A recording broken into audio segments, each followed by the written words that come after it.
I want to talk about the aspect of wise livelihood, what Buddha teaches about the wise livelihood, and also our exploration about what livelihood means to us. What is wise livelihood?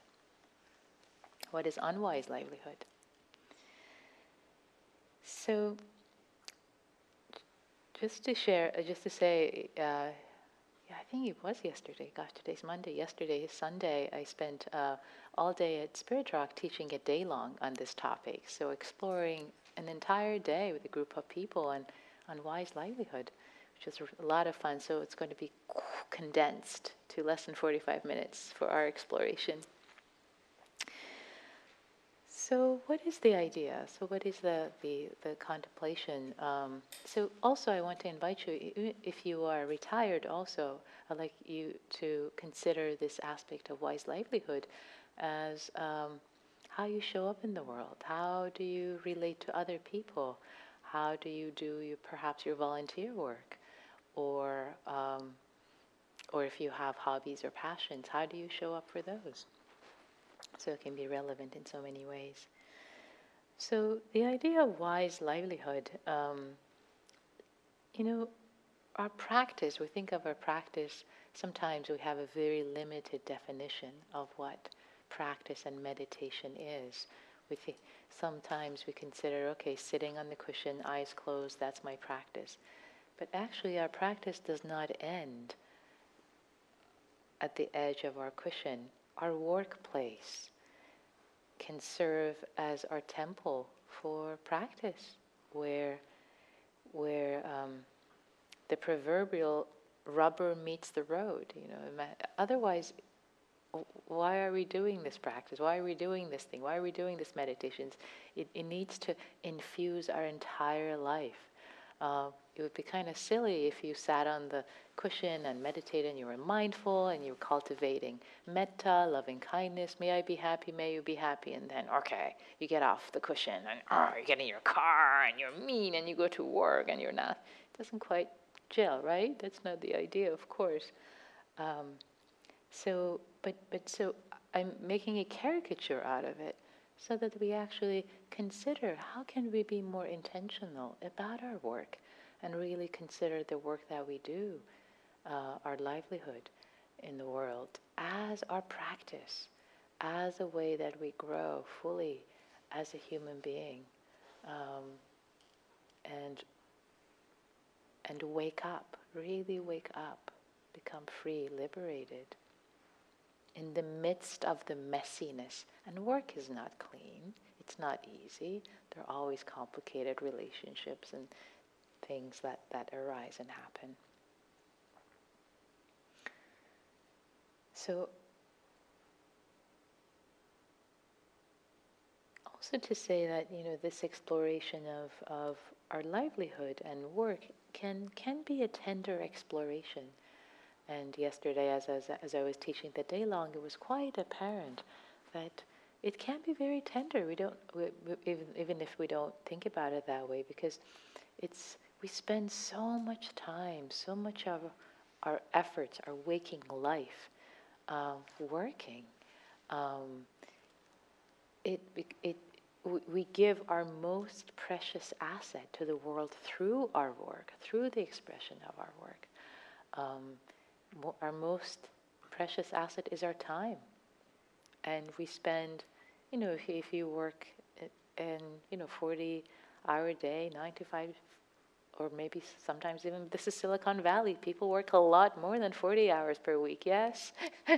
So it's really, it becomes an expression of who we are. So we need to be wise about it. So also another thing I want to say is spiritual practice is often more about questions than answers. It's more about searching than finding. It's more about questioning, keep wondering in a wise way. So tonight, my intention is to bring up questions, bring up reflections for you, to ask yourself, to ponder, to reflect about your life, about your livelihood. not so much provide answers. Ta-ta, you must do this, you must not do that.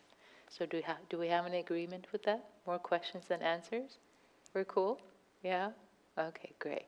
So I can proceed now. So having said that, I do want to offer some definitions first. Some definitions from the Dharma. So one is and think of these definitions as the different bars. They're different, like the higher bar, lower bar. Okay, so they're different bars.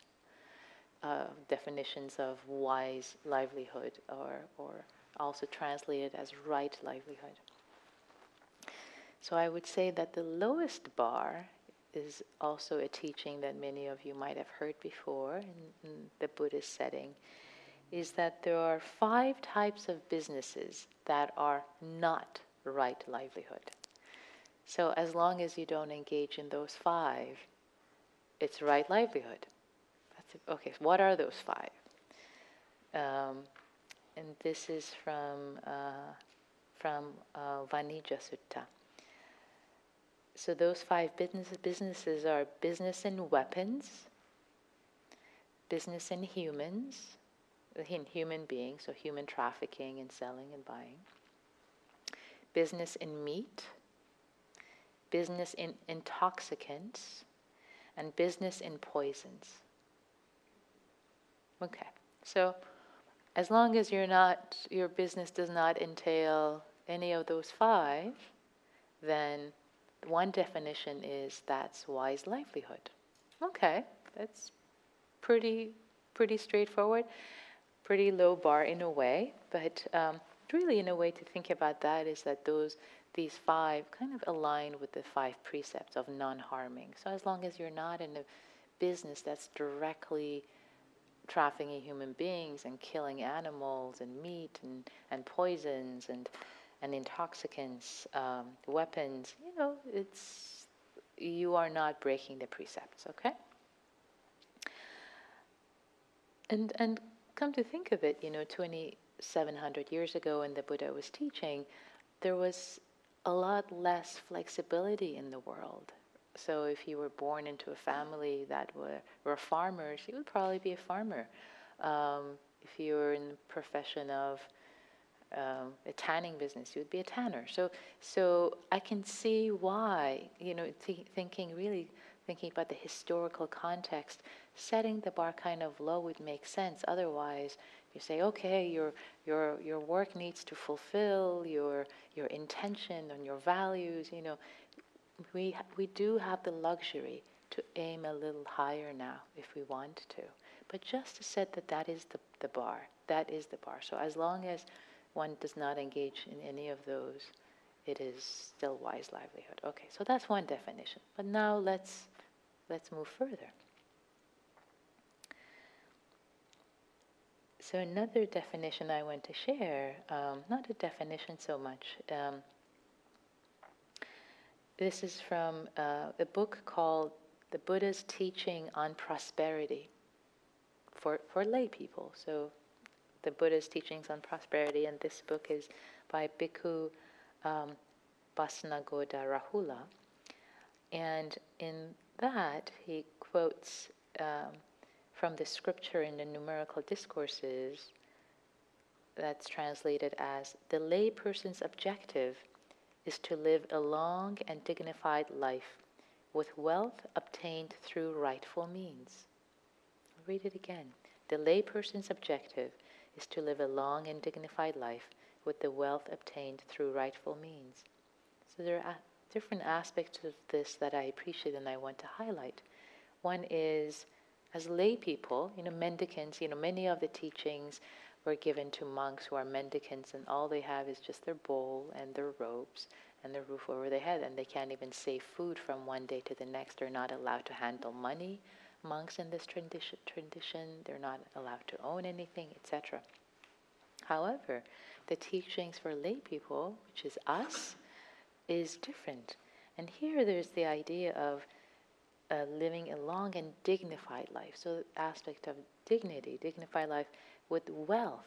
obtain, wealth, money's okay. Of course money's okay. There's nothing, in spiritual circles, sometimes there's this feeling, unsaid feeling, money's dirty, there's something wrong with money. There's nothing wrong with money if it's handled well, right? It's just that we often get into trouble with money, with greed and various things. But money in of itself can actually be an expression of our values if we spend it when it's aligned with our values. Then it can be empowered with our intentionality. It becomes even more powerful. Another aspect that this quote talks about is rightful means. So in some way, again, any work that does not violate the precepts can be thought of as a rightful means.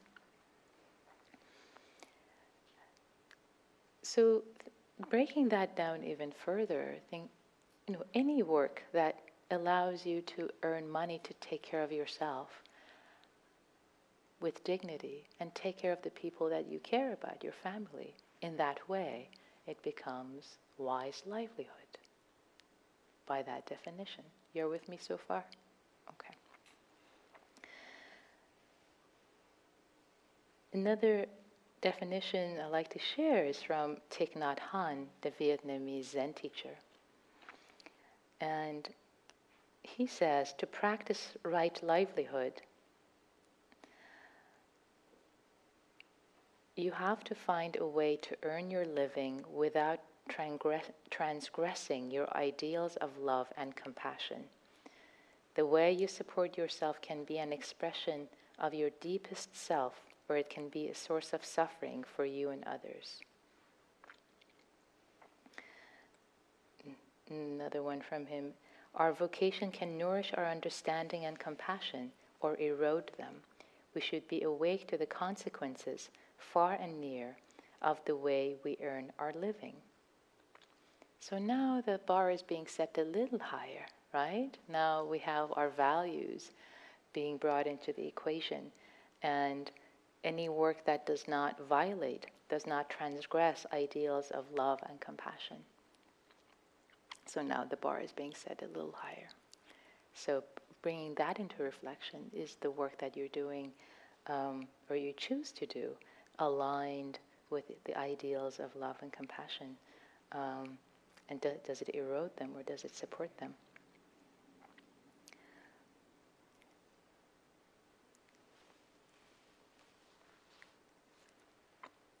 Here's another definition from S.N. Goenka. If the intention is to play a useful role in society in order to support oneself and to help others, then the work one does is right livelihood. So again, supporting oneself, helping others. So now we have the idea of supporting oneself and helping others. Okay. Now I'm going to start setting the bar higher and higher. Okay. So the next definition I want to explore is actually one that's inspired by Marty Beddoe, founder of Right Livelihoods. And this is an interesting expression because in this she actually brings in she uses all the other steps of the Eightfold Path to help define right livelihood. Okay, so for those who may not be familiar with the Eightfold, who's not familiar with the Eightfold Path so much, so I know how much detail to go into? Okay, great, thank you for your courage, great. So the Eightfold Path are basically the 8 steps of, the eight aspects of teachings that the Buddha shared for the process of liberation. So these 8 things are what we undertake in our life. And wise livelihood, right livelihood is one of them, and there are 7 others. So now I will explain how wise livelihood could be expressed through the other 7, and you can see the relationship. So the first one of the Eightfold Path aspects is considered to be wise perspective or right view, which is also translated as helpful perspective or a wise way of seeing things. And usually in the traditional teachings, that is thought of having a view that has a view of wisdom and compassion, has a view of non-clinging, and has a view of the Four Noble Truths that, oh yes, there is difficulty in life. There are aspects of life that have what's called dukkha in it, or rub, or stress, and there is a way, there are practices to actually, it's kind of the definition of the right view can be a little circular with the Eightfold Path, and there are practices, which is the Eightfold Path, that can help reduce suffering or dukkha. So with wise livelihood, the right view or the wise perspective involves love and devotion through work. So the wise perspective becomes bringing love, bringing devotion, bringing a perspective of non-attachment to your work. The second step of the Eightfold Path, right intention,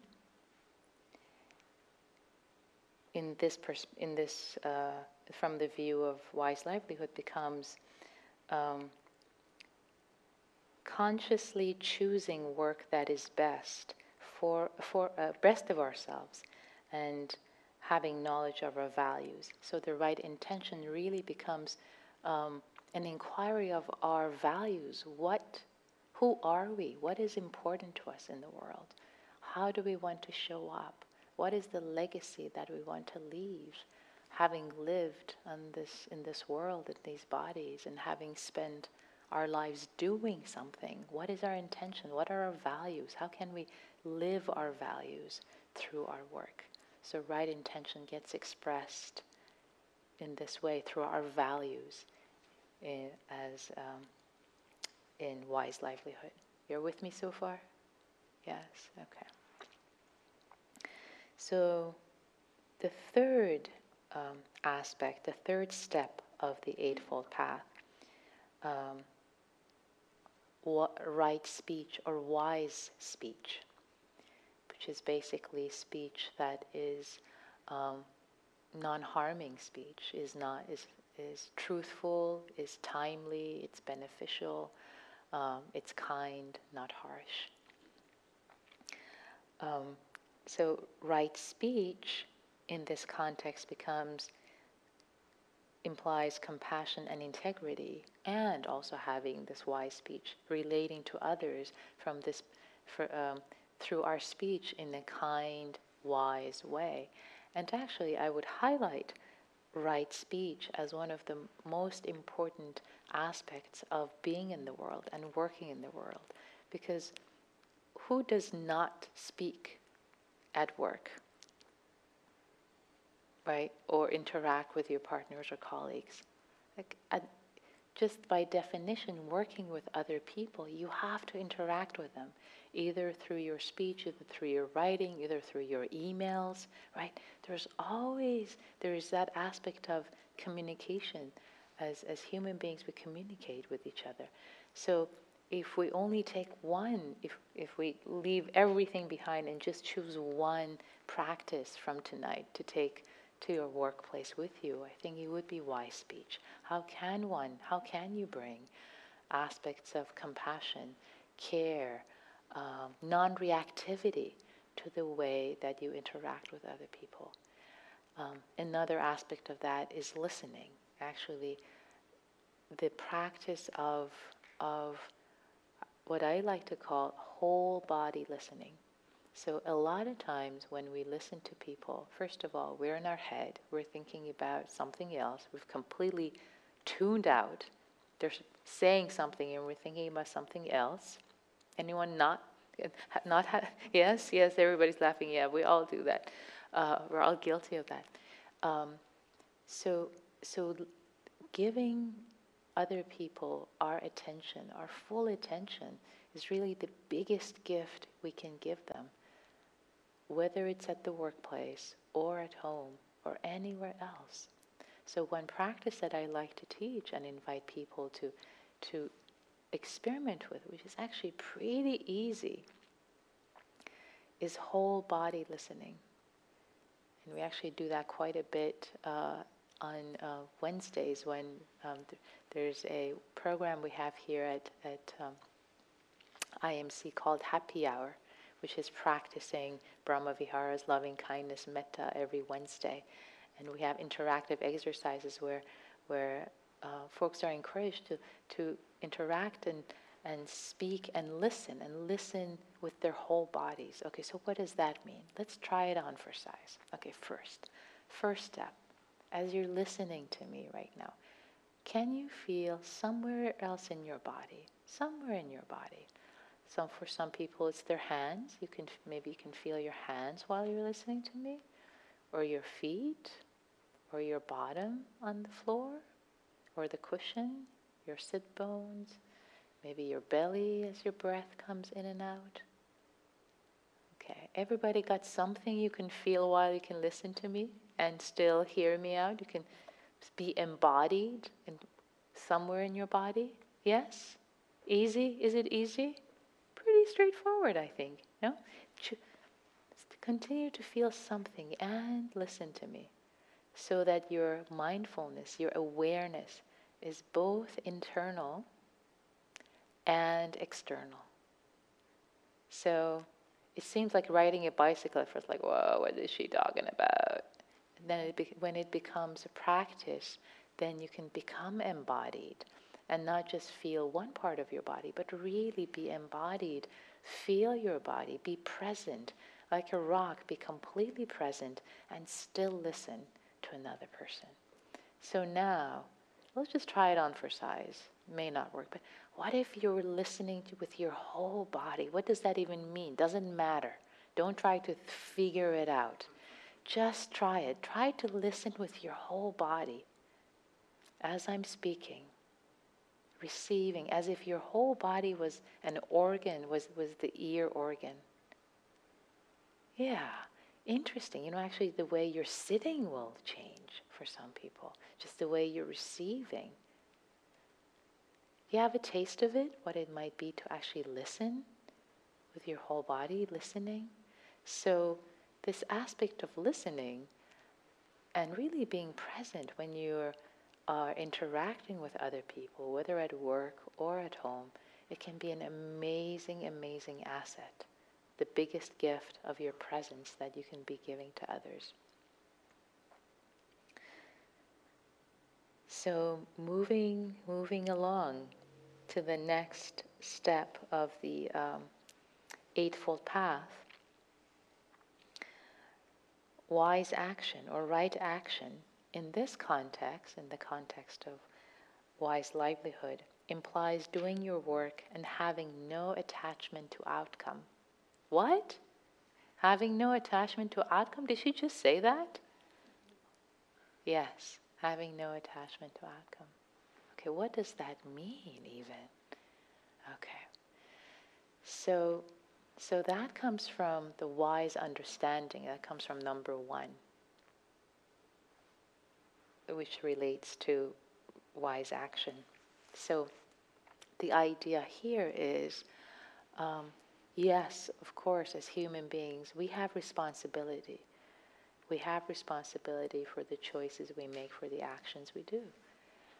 However, we also acknowledge all the causes and conditions that make something happen. So many causes and conditions that make something happen or not happen. We often think it's our response. It's on our shoulders. It's up to us. But it's actually so many different causes and conditions that make something happen or not. So the idea here is you will do your best. You're asked to do your best, aligned with your intention, aligned with your highest intention, doing the best you can. And knowing that even when you do the best you can, there are so many things, so many causes and conditions that this thing may not work, So not being attached to the outcome. Doing your best, but not clinging to the outcome. And one way I like to share a physical way of relating to that is, and I've learned this from Gil. So if I was attached to the outcome, if I was clinging, if I was like, oh, I really like this is like, oh, like, ouch, can you feel how I'm squeezing this striker? It's almost painful, right?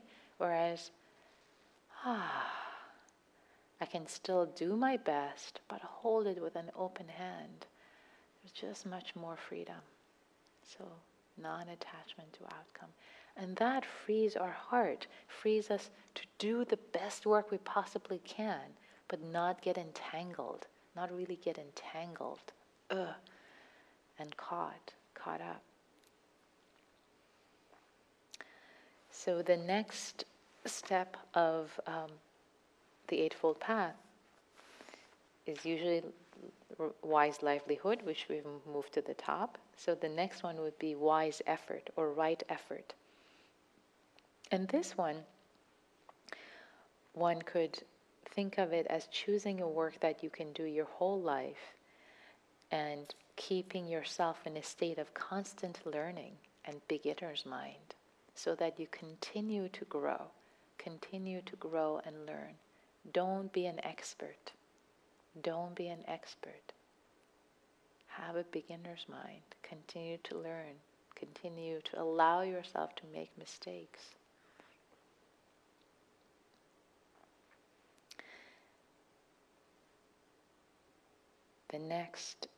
The seventh step is right mindfulness or wise mindfulness. And in this context, we can interpret it as consciously choosing your path and your work. So the mindfulness, the clarity, the knowing, the being conscious about the choices you make about your path instead of just doing anything. Again, I also want to acknowledge that the other bars of definition of many times we may not have the choice in order to take care of ourselves and our family. It may not be too much of a conscious choice. And so again, just offering these for your reflection. The last one, right concentration or wise concentration, means doing the work with care and intense awareness and love, or rather with wholeheartedness. This doing whatever you do wholeheartedly feels very different than doing it half-heartedly. And actually just experiment right now as you're listening here, as you're sitting and listening. For a moment, I'm going to invite you to listen half-heartedly. See what that feels like. If you're kind of listening half-heartedly, you start to think about something else. You kind of, maybe it even shows up in your body language. How does that feel? It doesn't feel very good usually. Just kind of be half-hearted, like half here, half not. Okay, now I'm going to invite you. All right, now listen wholeheartedly. Really bring all of yourself into this room, in this context of sitting here, really listening to every word and reflecting what it means for you. Sense of wholeheartedness, presence. Can you feel a bit of a difference in your body? What it feels like? The half-hearted stance and the wholehearted stance? Please experiment with this. Please experiment with this so that you have it in your body. You know what it feels like when you're wholehearted, when you're completely engaged, when you're really listening, engaging, and when you're kind of like, oh, I'm not so sure. Life is too short not to be wholehearted about what you do. Really, it's just a waste of time. It's a waste of life. It's a waste of perfectly good moments of being alive when you're not wholehearted in what you do. So please be wholehearted in whatever you choose to do.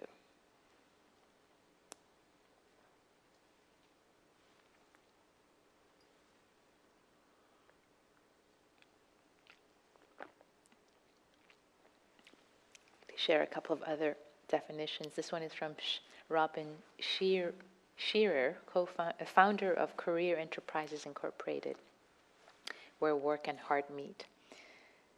And they characterize right livelihood as a sense of ease in work and life, where one isn't caught in an internal conflict. Because when people are at peace about it, it frees energies to be more concentrated, more productive, more focused, and happiest. And the last thing I wanted to share in terms of definitions, oh yes, here we go. This is so this is the ideal. Peter LeBrun holds right livelihood as an ideal. Now this is the ideal definition. Living in totally authentic way, with no separation between work life and personal life, going after what you're most passionate about. It is also embedded in the idea of vocational wholeness. To move towards the ideal is the work of a lifetime. So moving towards that throughout the lifetime, when there is no separation between work life and personal life.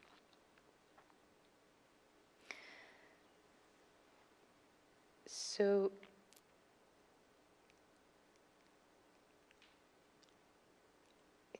I'd like to share a koan, actually. This is relevant. This is another direction that I'd like to share about this talk about. So how do we take, aside from definition of wise livelihood, how do we practice at work? How do we consider work to be the sacred temple where we offer our best? So I've already talked about these different aspects about wise speech, right speech, listening, compassion, kindness, and I'll talk more about compassion in a moment. But another thing I wanted to bring in is this koan. So a monk asked their teacher, what is the Buddha? And the teacher answered, the cypress tree in the garden.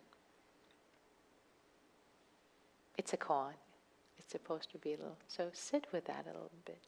What could that possibly mean? And what does the cypress tree have to do with the Buddha or the awakened self? So let's imagine the cypress tree spreading over the path of the monastery garden.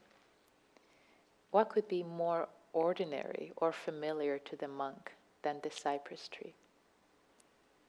The monk passes the cypress tree every day, walks around it, sits by it, sweeps by the cypress tree. It's the most ordinary thing in the yard, in the garden. So it's the most familiar thing. What is the most familiar thing that you pass in your life? Is it your kitchen table, your car, your spouse, your friends, your colleagues? Is it the copy machine in the corner? Is it your computer? Is it your coffee break? Is it your commute to work? Is it your lunch hour? Is it the afternoon meetings that you dread? So the idea here is about a shift in perspective, to see the most familiar thing as the way to express the awakened self, the Buddha within.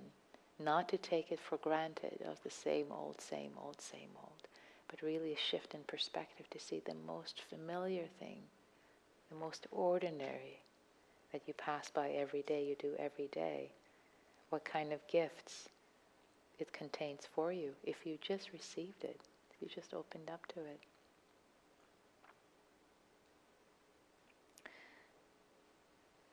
Another aspect I'd like to touch on is challenges at work. It's quite common to have challenging people we have challenges with at work.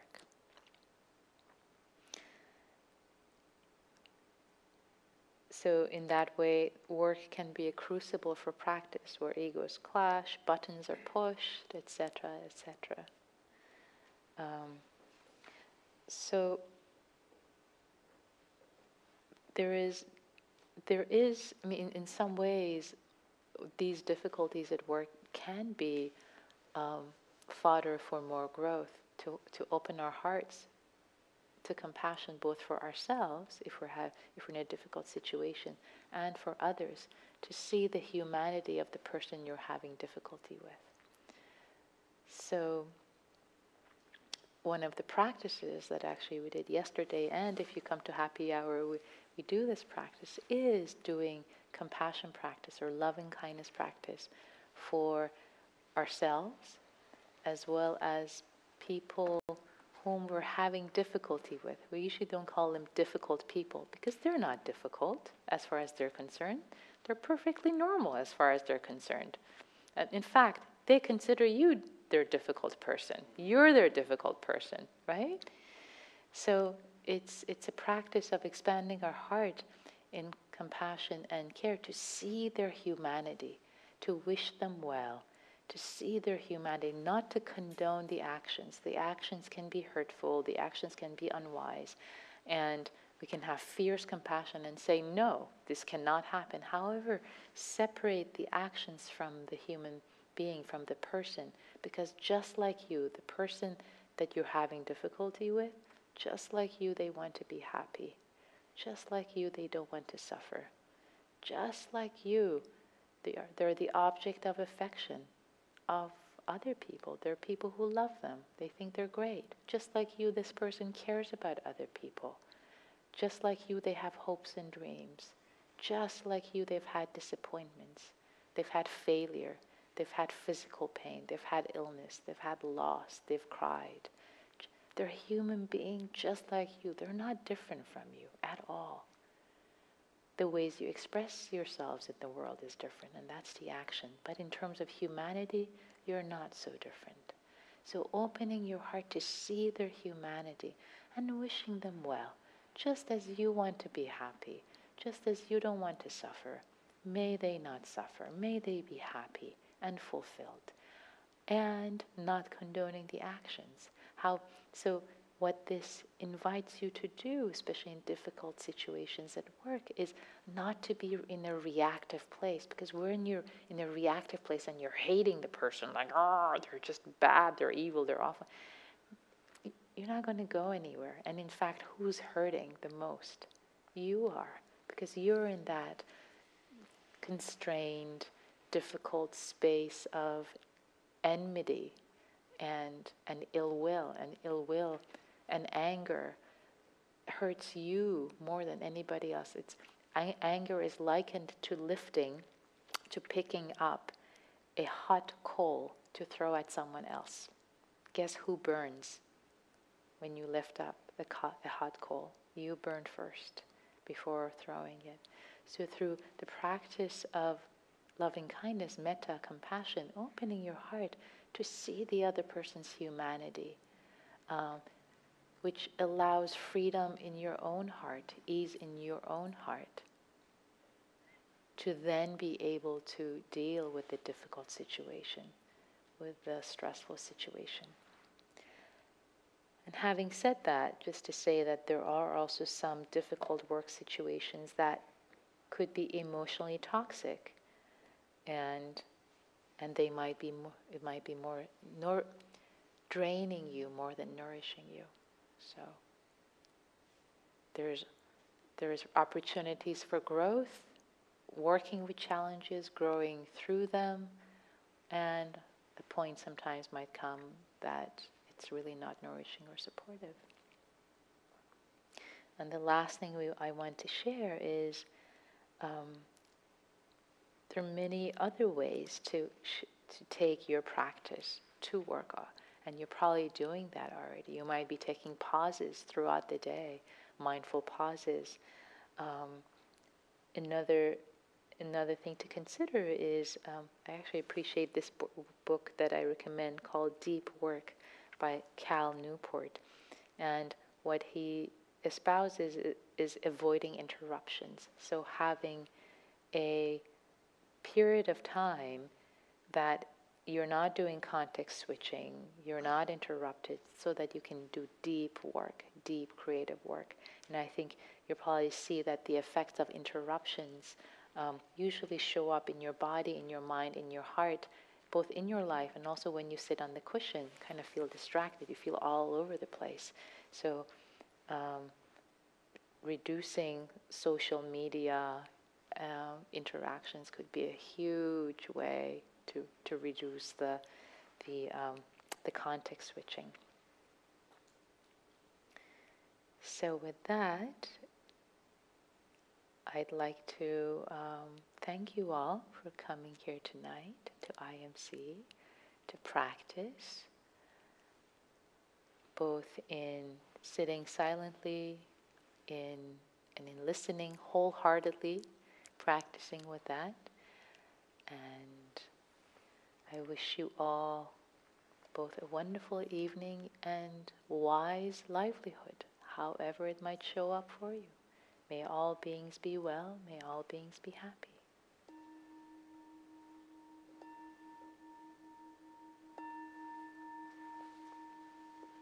Thank you.